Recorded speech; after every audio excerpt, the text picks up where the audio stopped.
Subscribe करें और bell दबाएं ताकि कोई खबर रह न जाए।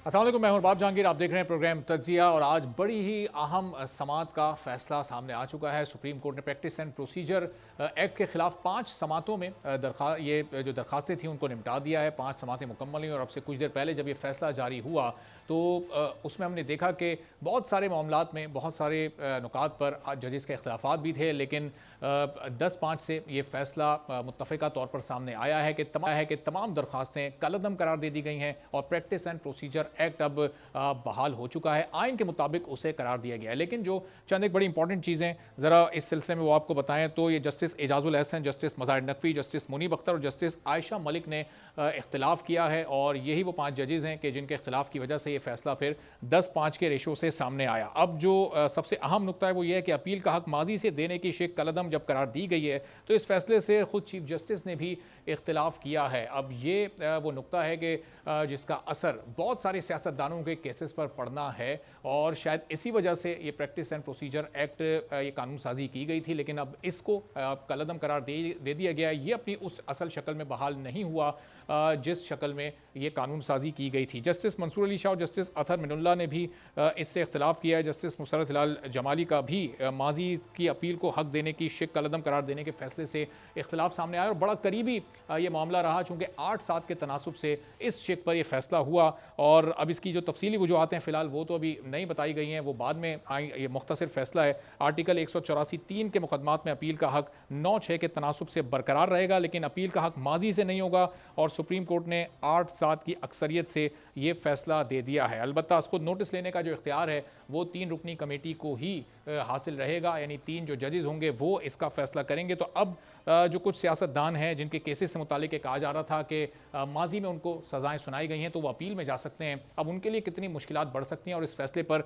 ओवरऑल क्या राय सामने आ रही है कानूनी तौर पर। जहांगीर जदून साहब माहिर कानून है, हमें ज्वाइन कर चुके हैं। तो आगाज़ करेंगे कुछ ही देर में। राना मुबशिर साहब सीनियर तज्जियाकार हैं, हमारे साथ मौजूद होंगे, जबकि पाकिस्तान पीपल्स पार्टी से तैमूर तालपुर साहब भी हमें कुछ ही देर में ज्वाइन करेंगे। तो जहांगीर साहब, ओवरऑल इस पर पहले जब ये फैसला सामने आया एक्सपेक्टेशन यही थी कि यही होने जा रहा है, प्रैक्टिस एंड प्रोसीजर बिल को बरकरार रखा जाएगा, लेकिन ये जो अपील वाला मामला है माजी से जो इतलाक होना है उसमें जो ये तब्दीली की गई है, इस पर क्या राय आपकी? यही उम्मीद थी या उम्मीदों के बरखिलाफ फैसला आया? बिस्मिल्लाहिर्रहमानिर्रहीम। देखें, बहुत शुक्रिया आपका। पहली बात तो ये अप्रिशिएट करें आपके एक फुल कोर्ट का फैसला था, तो माजी की तरह ना तो मीडिया वालों को पता था, ना वकला को पता था, ना एक जनरल परसेप्शन नहीं था कि क्या फैसला आएगा। सबसे बड़ी बात तो आप ये अप्रिशिएट करें कि इस फैसले की प्रिडिक्शन कोई एग्जैक्टली नहीं कर सकता था कि कैसा फैसला आएगा। और जब फैसला आया तो बड़ा डिफरेंट आया कि उन्होंने मुख्तलिफ जजों ने एक शेक पे एग्री किया, मुख्तलिफ ने दूसरी पे किया, मुख्तलिफ ने तीसरी पे नहीं किया। मतलब एक ऐसा फैसला है कि जो कोई इसकी प्रोटेक्शन नहीं कर सकता था। इसलिए माजी में लोग तमाम बार एसोसिएशन, बार काउंसिल्स कह रहे थे कि आप फुल कोर्ट बनाएं। अभी देखें पूरी एक public confidence and public trust है कि एक कोर्ट ने फैसला दिया है जहाँ पे कोर्ट ने समझा है कि बेंच की कंपोजिशन, चीफ जस्टिस खुद कह रहे हैं कि मैं अपनी पावर जो है वो डेलीगेट करता हूँ। मैं कहता हूँ कि 3 बंदे मुशावरत के साथ फैसला करें, तो उसको 10 जजों ने माना है कि ठीक है जी, ये वाला फैसला ठीक है कि एक कमेटी जो 3 मेंबर होंगे, एक चीफ जस्टिस और 2 सीनियर जज होंगे, एक तो सीनियर प्यूनी जज होता है, एक दूसरा उसके साथ जो सेकंड सीनियर जज होता है, तो वो आप फैसला करेंगे कि बेंच कैसे बनते हैं। तो एक तो ये आप अप्रिशिएट करें कि एक बंदे के हाथ से जो थी ना वो पावर, सुमोटो पावर या एब्सोल्यूट पावर जो है वो डेलीगेट होके 3 सीनियर जो जज साहबान है सुप्रीम कोर्ट के उनको आ गई है। एक उसमें दूसरी बात जिस पे जज जो है वो मुतफिक हुए हैं 9 और 6, वो ये था कि राइट ऑफ अपील होना चाहिए या नहीं होना चाहिए। तो इस पर भी बड़ी बहस हुई। कोई जज साहबान कह रहे थे कि राइट ऑफ अपील होगा तो फिर ये कॉन्स्टिट्यूशनल अमेंडमेंट की, ये कंसेंसस था कि जी राइट ऑफ अपील होना चाहिए। ये मैं आपको बताता चलूँ कि ये इसमें बिल्कुल किसी का ये बहुत कम था कि जी राइट ऑफ अपील नहीं होना चाहिए, लेकिन उसका प्रोसीजर क्या हो, क्या आइन के अंदर तरमीम हो या इस लॉ के तहत ही हो, ये थोड़ा सा डिफरेंस था। या फिर कहते हैं अगर फुल कोर्ट हो गई तो वो किस तरह अपील होगी, इस पे थोड़ा सा कहना। लेकिन ये कंसेंसस था कि राइट ऑफ अपील होना चाहिए। उसको भी मान लिया गया है कि राइट ऑफ अपील जो है वो नो उसका है फैसला कि जी 9/6 का के राइट ऑफ अपील होना चाहिए, वो भी ऑर्डर ऑफ द कोर्ट है, वो भी सस्टेन हो गया। अब इसके बाद जो वो दूसरी जो इम्पोर्टेंट शेक थी वो रेट्रोस्पेक्टिव इफेक्ट थी, यानी कि आपने कानून आज बना लिए, इसको नाफिज अमल आपने कर दिया बहुत पीछे से, और पीछे की उसमें डेट भी नहीं थी कि किस तारीख से किस दिन से नाफिज अमल होगी। ये वाली शेक जो है कि अपील आप किन फैसलों के खिलाफ अपील कर सकते हैं, क्या फैसले वो जो 1990 में हुए हैं, 1980 में हुए हैं, 1973 के बाद हुए हैं, क्या हुआ है। तो इसमें एक बहुत बड़ा इबाम था कि रेट्रोस्पेक्टिव इफेक्ट, और इसी वजह से लोगों ने ये परसेप्शन बनाया था जी कि ये स्पेसिफिक पर्सन स्पेसिफिक लॉ है, कि ये उन्होंने एक मियां नवाज शरीफ साहब को रिलीफ देने के लिए किया है। हालांकि मेरे ख्याल में, मेरा अपना जाती व्यू है कि ये मसला नहीं था कि जी उनको एक या दो बंदों को रिलीफ देने के लिए उन्होंने लॉ बनाया था, क्योंकि उनका तो उन्होंने इलेक्शन एक्ट में तरमीम की 5 साल के लिए हो गई, बहरहाल उन्होंने रिव्यू भी एक्सरसाइज कर लिया था। और बाद जजेस का आज ऑब्जर्वेशन भी आई कि जिन लोगों ने रिव्यू एक्सरसाइज कर लिया है, अगर ये रेट्रोस्पेक्टिव भी होता तो वो अपील फिर भी नहीं कर सकते थे। बहरहाल रेट्रोस्पेक्टिव जो इफेक्ट था वो उसको खत्म कर दिया गया। असल में वो तासुर इसलिए वो परसेप्शन इसलिए बना चूंकि जब भी सियासतदान ज़ाहिर पार्लियामेंटेरियंस कोई कानून साजी करते हैं तो एक आम तासुर यही आता है कि ये अपने फायदे के लिए करेंगे। जो भी मौजूदा हुकूमत होती है वो अपने आमतौर पर कानून साजी ऐसी करती है कि केसेस में उसको रिलीफ मिले। नहीं, उसमें तसर ने जोर इसलिए पकड़ा कि इन्होंने ये, मैं मतलब आपको ये कह रहा हूँ कि ये भी पार्लियामेंट ने इस पे सोच और विचार उस वक्त नहीं किया था, वो तसर इसलिए जोर पकड़ा कि इन्होंने कहा जी अब भाई फैसला कब से, अब 1980 का फैसला भी बंदा चैलेंज कर सकता है। तो इस वजह से थोड़ा सा ये इसके अंदर बड़ा वीक पॉइंट था कि आप कोई डेट तो बताएं भाई कि 2 साल पहले वाले फैसले चैलेंज सकते हैं, 5 साल पहले वाले। तो ये उन्होंने बिल्कुल इसके अंदर ना एक वैक्यूम या इतना स्पेस रखा कि उसको स्पेसिफाई नहीं किया कि किस तारीख से जो है जो फैसले होंगे वो अपील हो सकती है। तो ये सुप्रीम कोर्ट ने अच्छा किया है कि उन्होंने कहा जी जो भी फैसले होंगे रेट्रोस्पेक्टिव नहीं होंगे, प्रोस्पेक्टिव, यानी कि नाफिज़ अमल और जब भी कानून हो जाएगा तो उसके बाद जो फैसले 184(3) के ओरिजिनल जुरिसडिक्शन में सुप्रीम कोर्ट ने की है उनके खिलाफ जो है अपील हो सकती है। ठीक है, तो राना मुबश्शिर साहब, ये प्रैक्टिस एंड प्रोसीजर एक्ट में जो खामियां थीं जब ये कानून साजी हुई, उन तमाम खामियों को ख़त्म किया गया और उसके बाद आज ये ओवरऑल तो इस फैसले की बड़ी तारीफ हो रही है। अब इस पर आपकी क्या राय है कि असखुद नोटिस का इख्तियार अब सिर्फ एक शख्सियत नहीं लेगी बल्कि अब वो 3 जजेस लेंगे। अब ये भी राय सामने आई कि भाई 16 लोगों का इख्तियार एक तरफ और एक बंदे का इख्तियार एक तरफ, तो फिर हम 3 के वो 12 के फैसले को फिर 3 पर कैसे छोड़ सकते हैं, फिर उन 12 का क्या होगा। तो ओवरऑल एक बेहतर फैसला समझ रहे हैं इसको जो सामने आया।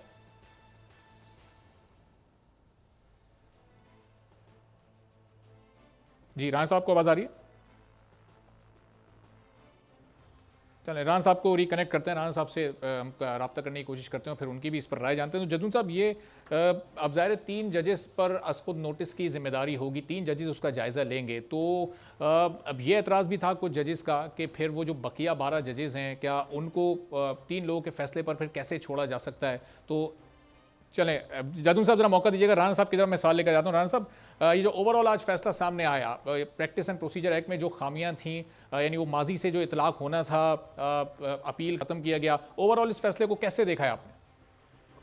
मेरे ख्याल में we should appreciate the supreme court of Pakistan and chief justice of Pakistan, और जिस जो पॉजिटिविटी की तरफ इसको देखना चाहिए हमें, और पॉजिटिव तरीके से अगर हम इस चीज को लें तो कई सिकम ऐसे थे जिनको जनाब क्लैरिफाई कर दिया गया है।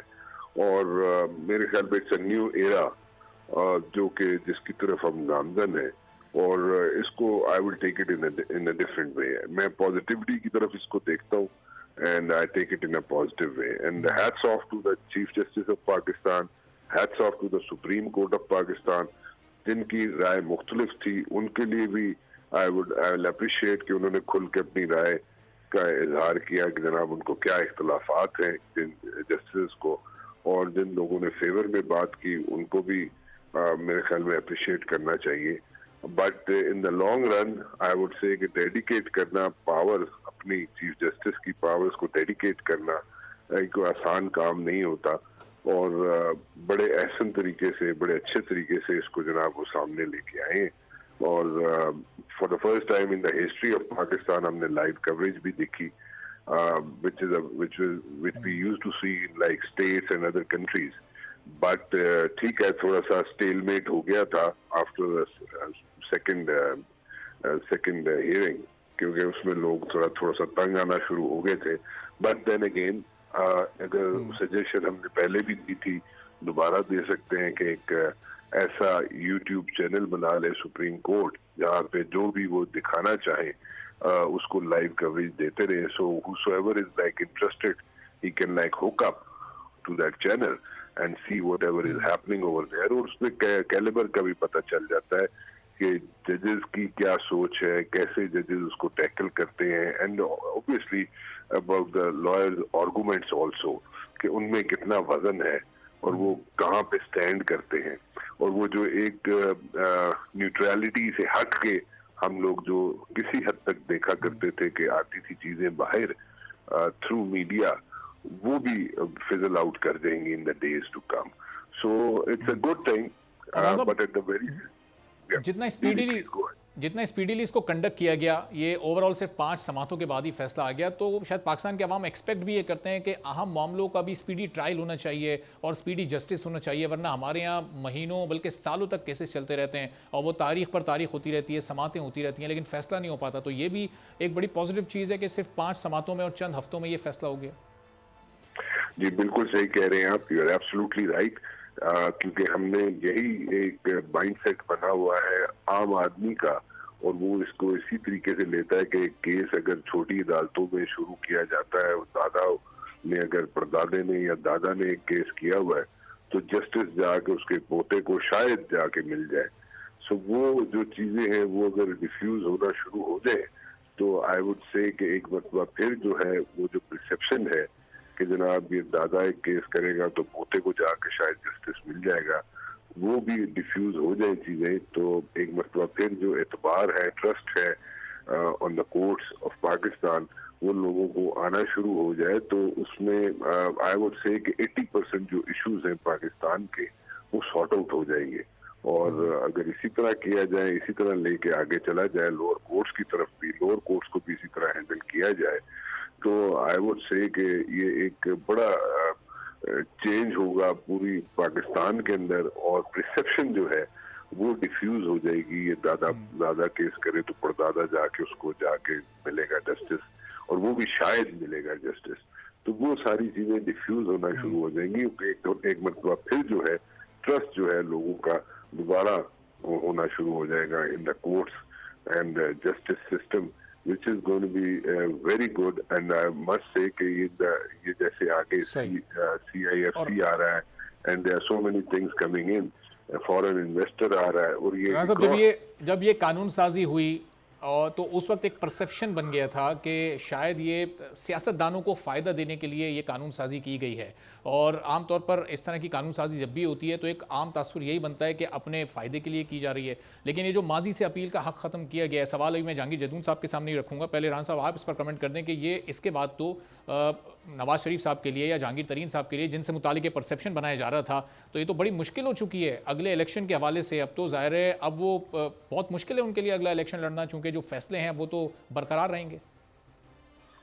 देखें अभी तक तो एज ऑफ नाउ ये तो बात इसी तरह ही है जैसे आप कह रहे हैं, but what's going to happen in the days to come, क्या हाई कोर्ट से जजेस को लाया जाएगा और उनसे उनको बीच में उनकी इनपुट ली जाएगी, कैसे होगा, ये लीगल ओपिनियन या लीगल एस्पेक्ट्स जो हैं तो हमारे पास मौजूद है, जदून साहब वो बता सकेंगे बेहतर तरीके से. बट आई मस्ट से कि अभी तक एज ऑफ नाउ जो डिसीजन आया है वो तो बिल्कुल ऐसे लगता है कि बिल्कुल न्यूट्रल डिसीजन है.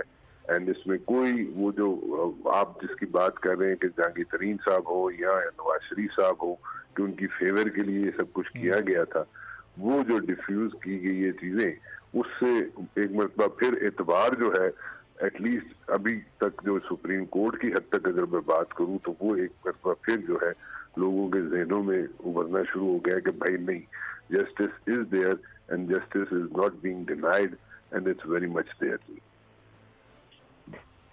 तो राना साहब ये मैं आपकी तरफ ज़रा वापस आता हूँ, इस सवाल आपके पास रखूँगा कि ये सिर्फ ये परसेप्शन था, ये वाकई इंटेंट भी थी कि इन लोगों को रिलीफ देना था, इसका आप जवाब दीजिएगा. लेकिन पहले जदून साहब आप भी इस पर रिस्पॉन्ड कर दीजिएगा कि ये अब इन दोनों के लिए खासतौर पर जहांगीर तरीन साहब और मियां नवाज शरीफ साहब, चूँकि रिसेंट पास में यही 2 बड़े केसेस ऐसे आए, एक बड़े फैसले आए कि उनको नाअहल किया गया है, तो अब इनकी नाअहली से मुताल्लिक क्या चैलेंजेस होंगे, वो किस तरह ख़त्म हो सकती है, और अगले इलेक्शन से तो फिर ये आउट ही नज़र आ रहे हैं इस फैसले के बाद.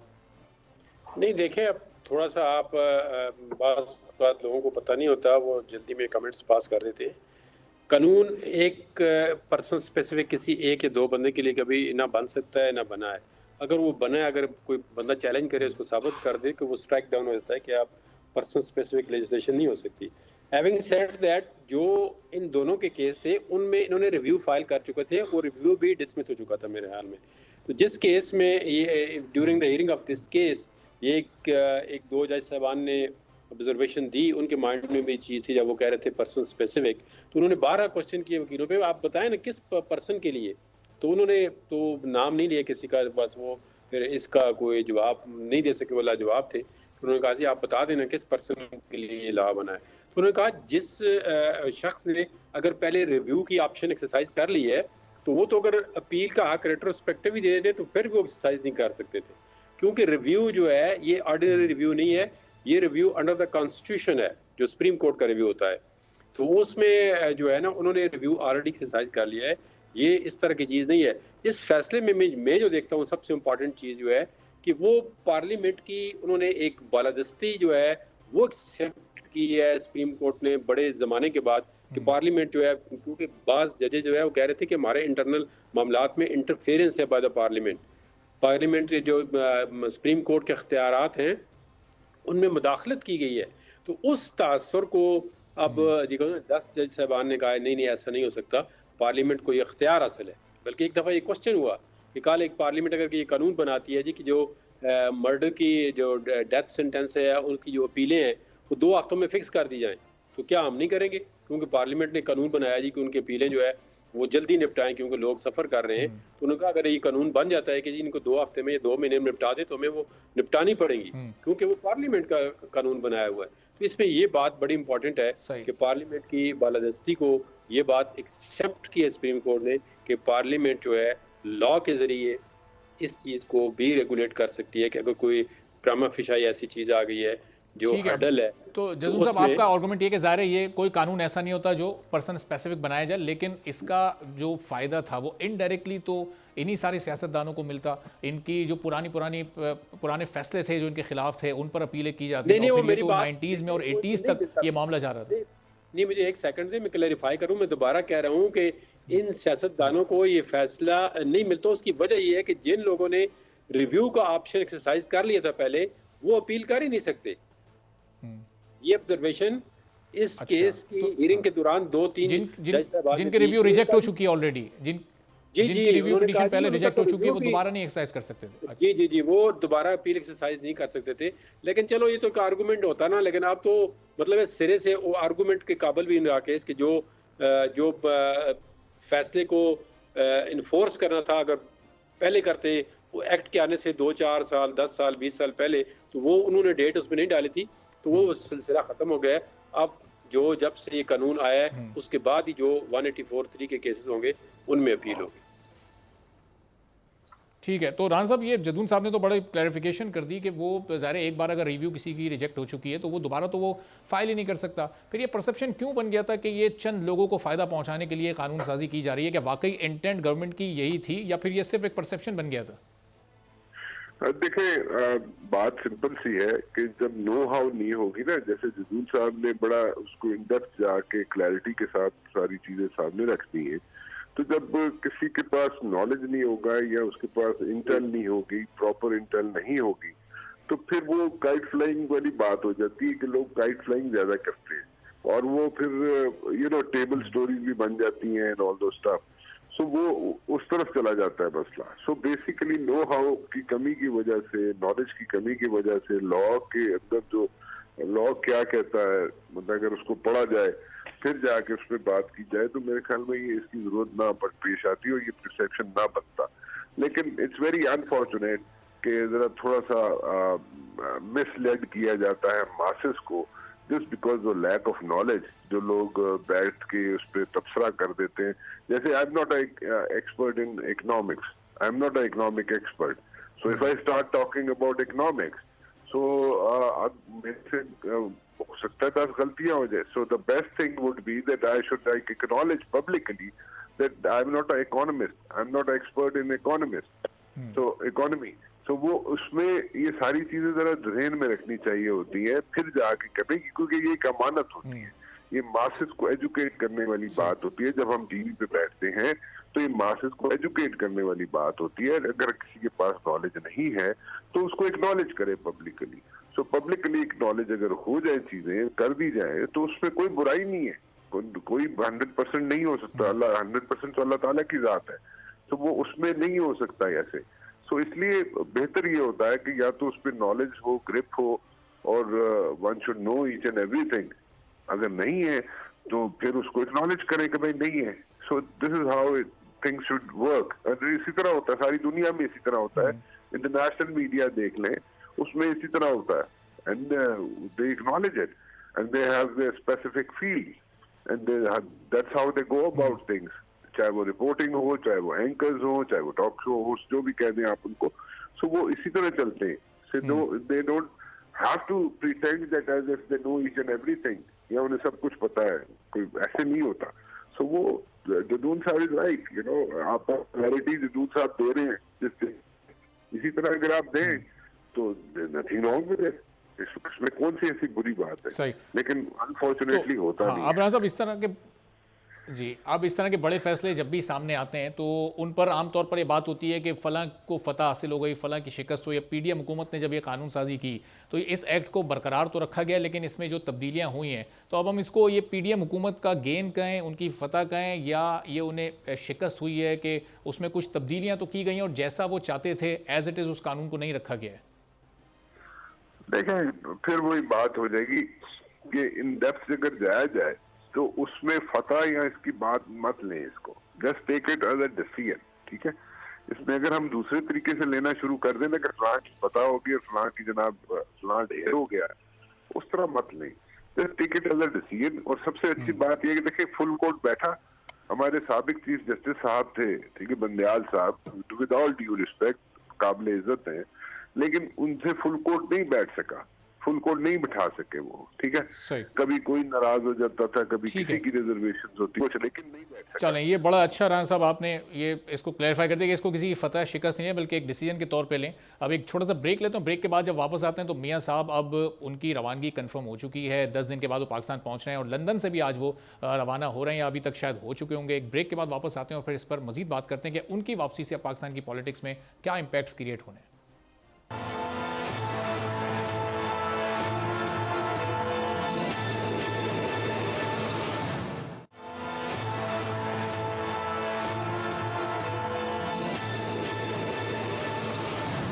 प्रोग्राम में एक बार फिर आपको खुशामदीद कहेंगे। और मियां नवाज शरीफ लंदन से पाकिस्तान पहुंचने के लिए अब निकल चुके हैं। पाकिस्तान तो 10 दिन बाद आएंगे, लेकिन अभी वो सऊदी अरब जा रहे हैं। फिर सऊदी अरब के बाद उनकी 2 बड़ी अहम मुलाकातें दौरों में होनी हैं, और वो दौरे हैं कतर के और यूएई के। और ये कहा जा रहा है कि वहाँ पर वो कुछ ऐसी अहम मुलाकातें करेंगे जिसके बाद जो पाकिस्तान आने की उनकी राह है और उसके बाद के जो मामला हैं शायद वो हमवार हो सकते हैं। अब एक जो चैलेंज है और एक जो बड़ा सवाल है सब लोगों के जहनों में, वो बार बार पूछा भी जा रहा है, उस पर बार बार मुख्तलिफ माहिरीन कानून अपनी राय भी दे रहे हैं कि जब नवाज शरीफ 21 अक्टूबर को शाम 6:30 बजे लाहौर में पहुंचेंगे, लैंड करेंगे, तो वहां पर उनके साथ सूबाई हुकूमत उस वक्त की क्या रवैया इख्तियार करेगी, अदालती अहकाम क्या होंगे। 19 तारीख को वो अपनी जो प्रोटेक्टेड बेल लेने जा रहे हैं, दरखास्त उनके लिए दायर की जाएगी, तो वो उस पर क्या 2 दिन के अंदर अंदर कार्रवाई मुकम्मल हो जाएगी। और जब मियाँ साहब यहाँ पर पहुँचेंगे तो पहले से उनकी ज़मानत हो चुकी होगी। ये वो इस वक्त तक सारी सिचुएशंस हैं कि जो उसी दिन शायद क्लियर हो कि मामला क्या होता है, चूँकि अदालती मामला है। और क्या ये जो राहदारी ज़मानत है, क्या ये जो बेल है, प्रोटेक्टिव बेल है, क्या ये वाकई इसको हर सूरत में मिलना होता है, या इस पर भी कुछ मुश्किलात उनको पेश आ सकती हैं। पहले जहांगीर जदून साहब की इस पर राय ले लेते हैं, फिर राना साहब की तरफ चलते हैं। तो जहांगीर साहब, ये 19 तारीख को 19 अक्टूबर को ये जो PMLN की लीगल टीम एक दरखास्त दायर करने जा रही है मियाँ साहब की बेल के लिए, तो बड़ा सिंपल सा होगा कि वो जाएंगे और उन्हें उसी दिन वो बेल मिल जाएगी, या फिर कुछ टेक्निकलिटीज़ हो सकती हैं, कोई परेशानी या मुश्किल वाली बात मियाँ साहब के लिए हो सकती है उस दिन?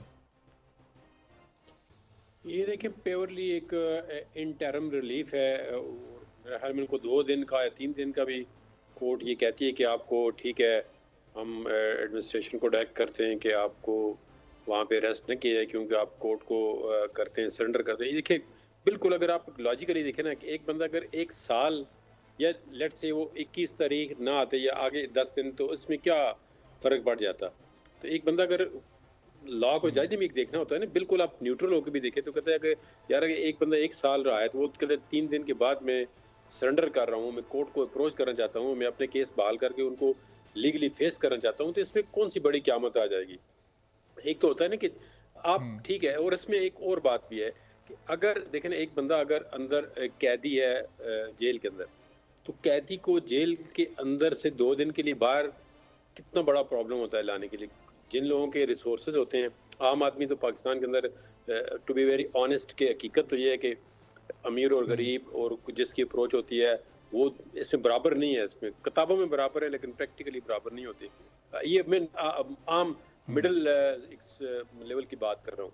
जिन लोगों की थोड़ी बहुत सिफारिशें होती हैं, अगर उनका बंदा कोई वालिद या कोई करीबी रिश्तेदार मर जाता है तो वो जेल के अंदर कैद में है, 10 साल कैद है, तो वो डिप्टी कमिश्नर जो है उस जिले का होता है जहाँ के अंदर जेल होता है, ही इज अथोराइज्ड, उसके पास पावर्स होती हैं अंडर सीआरपीसी कि वो उसको पैरोल पे निकाल के बाहर ले आता है। पैरोल पे 2 दिन के लिए करे, 1 दिन के लिए करे, जनाजे में शिरकत के बाद के लिए कितनी मिसालें होती हैं।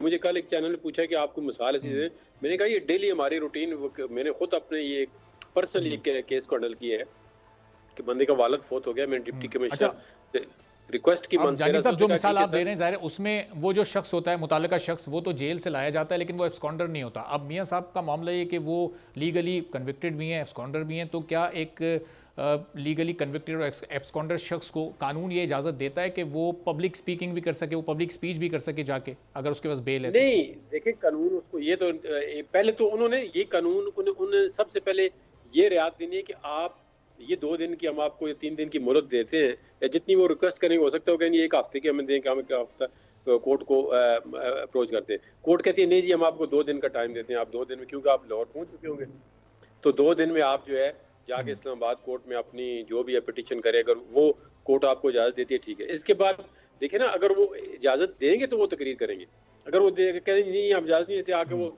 सीधा वो उसको अरेस्ट करेंगे। ठीक है। अच्छा जहांगीर साहब, बस ये 1 लाइनर बता दिएगा, फिर मैं तैमूर साहब की तरफ भी जा रहा हूँ, हमें ज्वाइन कर चुके हैं, राना साहब की तरफ भी, कि तकरीर लेने की बाकायदा इजाज़त लेनी पड़ेगी या फिर सिर्फ जमानत लेंगे और उसी जमानत के जुमरे में वो तकरीर भी हो जाएगी? देखें, जब कोर्ट एक बंदे को कर देती है कि जी ठीक है आप 1 दिन के लिए, तो फिर वो तकरीर करने की कोई इजाज़त नहीं होती। फिर वो ज़ाहिर उस जब तक वो सरेंडर नहीं करते, वो फ्री सिटीजन है, उनके राइट होते हैं फंडामेंटल, वो कर सकते हैं, उसमें कोई इशू नहीं है।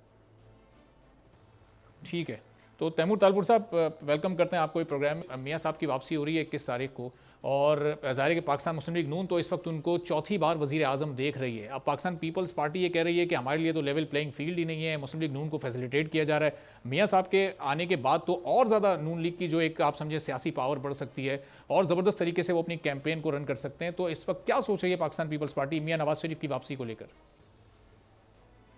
बिस्मिल्लाहिर्रहमानिर्रहीम, बहुत बहुत शुक्रिया। देखिए, ये पहली बात तो ये है कि हमारी अपनी ये डिमांड थी, चेयरमैन बिलावल की ये डिमांड थी कि नवाज शरीफ साहब को वापस आना चाहिए और आके इलेक्शन के लिए भी मुकाबला करना चाहिए और अपने केसेस के लिए भी आके मुकाबला करके वो उनको भी क्लियर करना चाहिए। तो हमें उनके आने से कोई एतराज़ नहीं है, बल्कि खुशी है कि एक सियासतदान जो अपने आप को जला वतन समझ के बैठा हुआ था वापस आ रहा है और आके अपने केसेस को फेस कर रहा है। जहाँ तक इलेक्शन की बात है, मेरे ख्याल से मियाँ साहब हों या ना हों, मैं नहीं देख रहा खसूसन मियाँ नवाज शरीफ को फिर से किसी भी ओहदे पे आते हुए। मैं समझता हूँ कि इनका कैंडिडेट आज भी जो है शहबाज शरीफ है और कल भी जो है शहबाज शरीफ रहेगा। और अगर शहबाज शरीफ के अलावा और कोई कैंडिडेट है, उनके लिए बड़े सीरियस प्रॉब्लम्स होंगे जो मेरे ख्याल से ये अफोर्ड ही नहीं कर सकते और अफोर्ड करना चाहेंगे भी नहीं।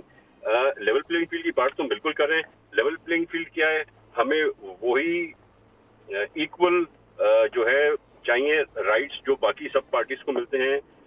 जिस तरह से बाकी सब पार्टीज अपना काम कर रही हैं और बाकी सारे सूबों में डेवलपमेंट का काम चल रहा है, सिंध में वाहिद सूबा डेवलपमेंट का काम बंद कर दिया है। पुरानी डेवलपमेंट स्कीम, हमने कोई नई डेवलपमेंट स्कीम हम नहीं लाए हैं।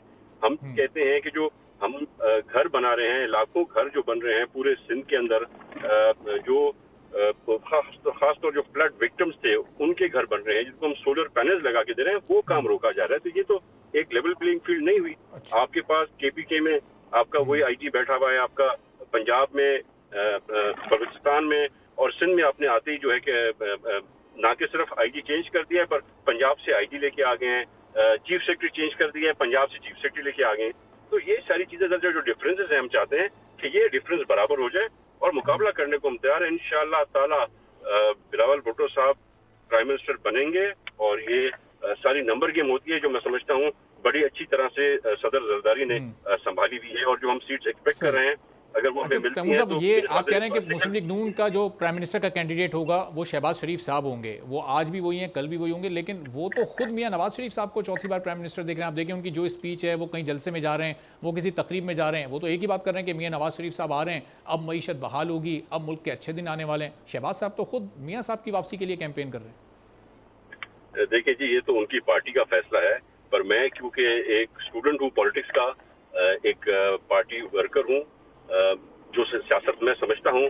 आप मेरी बात आज लिख लें, अगर कभी नून लीग से प्राइम मिनिस्टर बना, जो कि मैं नहीं देख रहा, वो पीपल्स पार्टी के पास ही आएगी, पर अगर इन एनी केस 5% चांस भी अगर प्राइम मिनिस्टर उनको मिला और हमने एग्री किया, तो मैं आपको बता दूं कि 5% चांस भी नहीं है मियां साहब का बनने का, 95% चांस है शहबाज शरीफ साहब का। इसकी क्यों कैसे में मेरे ख्याल में नहीं जाऊंगा, पर ये बात आज मेरी आप लिख के ले लें। और दूसरा एक और मुझे खदशा है, जो कि मुझे लग रहा है कि ये जो बहुत बड़े जलसे की तैयारियां हो रही हैं, शायद किसी बहाने से ये जलसा भी नहीं होगा और ये कह देंगे कि भाई सिक्योरिटी रीजंस की वजह से हम इतना बड़ा जो है रिस्क नहीं उठा रहे। तो ये दो चीजें मैं देख रहा हूँ, एक कंफर्म है कि मियां साहब छोटे ही बनेंगे, और दूसरा मुझे खदशा है कि जलसा नहीं होगा। अच्छा, अब ये जो क्या क्यों आपने कहा कि मुझसे ना पूछे, तो मैं राणा साहब से पूछ रहा हूँ। राणा साहब, ये तैमूर साहब जो बात कर रहे हैं, बड़ी दिलचस्प बात है कि 95% ये चांस है कि शहबाज शरीफ साहब कैंडिडेट होंगे प्राइम मिनिस्टर के। तो ये क्या कानूनी जो चैलेंजेस हैं, वो जो मियां साहब की नाअहली है इतने कम अरसे में, वो नहीं खत्म हो सकेगी, या इसकी कोई और वजूहत हो सकती है? राणा साहब, आपकी कुछ समझ आ रही है? देखिए, तालपुर साहब जो बात कर रहे हैं ना, वैसे तालपुर साहब को यानी कि पीपल्स पार्टी को शहबाज शरीफ साहब सूट करते हैं, और शहबाज शरीफ साहब के साथ ये काम भी कर सकते हैं। और अगर शहबाज शरीफ साहब अगर प्राइम मिनिस्टर बनते हैं, अगर मैं कोर्ट्स में रखें आप, और अगर शहबाज शरीफ साहब प्राइम मिनिस्टर बनते हैं, तो फिर प्रेसिडेंसी का जो ऑफिस है, प्रेसिडेंट ऑफिस जो है, वहां पे पीपल्स पार्टी अपने आप को देखती है वहां पे इन द प्रेसिडेंसी। अगर वहां पे शहबाज शरीफ साहब की जगह अगर नवाज शरीफ साहब आ जाते हैं, जिसकी तालपुर साहब बिल्कुल ठीक निशानदेही कर रहे हैं कि जनाब 5% चांसेस है, सपोजिटली अगर इनकी बात मान ली जाती है कि 5% चांसेस और नवाज शरीफ साहब बनते हैं प्राइम मिनिस्टर, तो आई पर्सनली थिंक कि वहां पे पीपल्स पार्टी जो प्रेसिडेंसी में पीपल्स पार्टी नहीं होगी, इंटेंशनली नहीं होगी, जानबूझ के नहीं होगी, और खुद फैसला करेगी कि प्रेसिडेंट हाउस में उन्होंने या तो अपना बंदा या जरदारी साहब वहां पे नहीं होंगे। So the comfort level is with Shahbaz Sharif साहब, इस पे कोई शक नहीं है।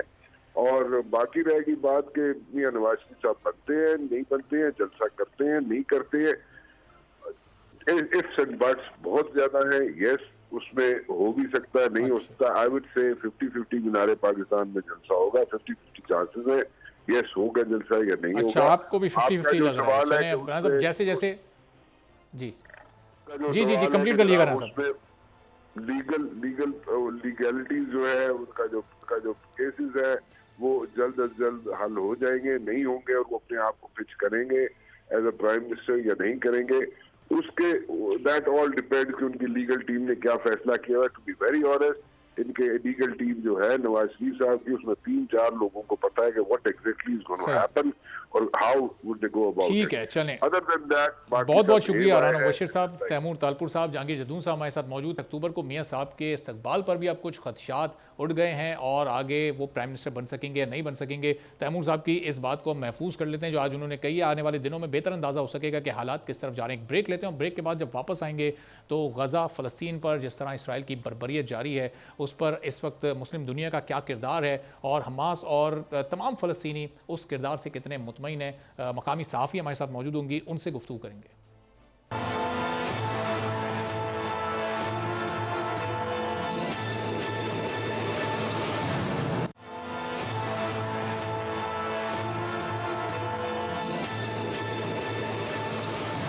एक बार फिर आपको खुशामदीद कहेंगे प्रोग्राम में। और इस वक्त गज़ा में इसराइली बर्बरियत जारी है और 5 रोज़ गुजर चुके हैं। वहाँ के मनाजिर अगर आप देखें तो आपको हर तरफ लाशें बिखरी नज़र आएंगी, हर तरफ तबाही के मनाजिर हैं, लोग ज़ख्मी हैं, अपनी जानें बचाते हुए नज़र आएंगे। और फिर मज़ीद जुल्म उन पर यह हो रहा है कि उनकी तरसील रोक दी गई है, खुराक वहाँ पर नहीं पहुँचाने दी जा रही, बिजली मुनक़ता कर दी गई है। इलेक्ट्रिक कंपनी के पास वहाँ से इत्तलात आ रही हैं कि सिर्फ चंद घंटों का फ्यूल बाकी रह गया है और उसके बाद फिर क्या हालात वहाँ पर होंगे इस बारे में कुछ नहीं कहा जा सकता। जैसे जैसे वक्त गुजर रहा है हालात बद से बदतर होते जा रहे हैं। अब वहाँ की एक मकामी सहाफ़ी वफ़ा अल-उदैनी से इस सेगमेंट में हमें बात करनी थी, लेकिन ज़ाहिर है कि जिस तरह के वहाँ हालात हैं उनसे हमारा राब्ता नहीं हो सका। तो राना मुबश्शिर साहब इस वक्त हमारे साथ मौजूद हैं, सीनियर तज्ज़ियाकार हैं। बहुत शुक्रिया आप हमारे साथ मौजूद हैं। और अब ये जो वहाँ की सिचुएशन है इस पर हम देख रहे हैं कि दुनिया भर में आवाज़ें उठ रही हैं, दुनिया अपना किरदार अदा कर रही है, लेकिन वो सिर्फ बातों की हद तक। हम अरब वर्ल्ड को देख लें, हम वो जो ताकतवर मुस्लिम ममालिक हैं उनको देख लें। टर्किश प्रेसिडेंट ने फ़ोन तो किया महमूद अब्बास को भी, नेतन्याहू को भी, लेकिन रुक नहीं पा रही है ये खून रेजी, ये जंग थमने का नाम नहीं ले रही है। किस तरफ हालात जाते आप देख रहे हैं? I don't see it like ending up very soon जी। इसको ये एक्सपेंड होगी और the point is कि the Israelis were caught off guard। So off guard वो थे और उनके साथ जो कुछ हुआ इजराइल के साथ वो एक गुस्से में है। और आफ्टर 50 years ये जिस तरीके से हमास हो, एक एंड से हमास वहाँ पे अटैक कर रहा है, दूसरी तरफ से हिजबुल्लाह कर रहा है, एंड अब तो वहाँ पे शाम भी बीच में शामिल हो गया है। सो इन सारी चीजों को अगर देखा जाए तो ऑन द अदर हैंड पूरी लाइन ड्रॉ कर दी गई है पूरी दुनिया में। और कुछ लोग जो है वो इजराइल के साथ खड़े हुए हैं और कुछ लोग जो है वो जुबानी गुलामी आई वुड से हिजबुल्लाह और हमास के साथ खड़े हुए। सो लेकिन आई पर्सनली थिंक कि इसमें Israel is going to strike back, क्योंकि ये इतवार की रात जो गुजरी है उसमें उसने अपने आप को रीऑर्गेनाइज कर लिया इजराइल की फोर्सेस में, और उसको जो असिस्टेंस चाहिए थी मिलिटरीली और उसके अलावा जो फाइनेंशियल असिस्टेंस चाहिए थी वो उस तक पहुंच गई है। सो रात को अगर इतवार की रात को अगर ये सारी चीजें पहुंच गई हैं तो वो अपने आप को उसने जो मिलिट्री स्ट्रेटजी अपनी बनाई है, obviously they will keep the military strategy to themselves, but then again वो स्ट्राइक बैक करेगा विद फुल फोर्स। और उसमें कोई दो राय नहीं है। हाँ, वहाँ पे इश्यूज हैं, वहाँ पे सिचुएशन है, लेकिन जब तक वो स्ट्राइक बैक नहीं करेगा इजराइल उस वक्त तक उसका गुस्सा भी ठंडा नहीं होगा और उस वक्त तक कोई भी आई वुड से कि उसमें कोई रोल अपना प्ले नहीं कर सकता कि उनको सबसाइड कर सके इस सारे गुस्से। चलें, बहुत बहुत शुक्रिया। राना मुबश्शिर साहब सीनियर तज्ज़ियाकार हमारे साथ मौजूद थे और कह रहे थे कि अगले आने वाले चंद दिनों में कोई हालात में ख़ास बेहतरी आती नज़र नहीं आ रही। अब देखते हैं कि आने वाले दिनों में क्या हालात रहते हैं। आज के प्रोग्राम से इजाज़त दीजिए, अल्लाह हाफ़िज़।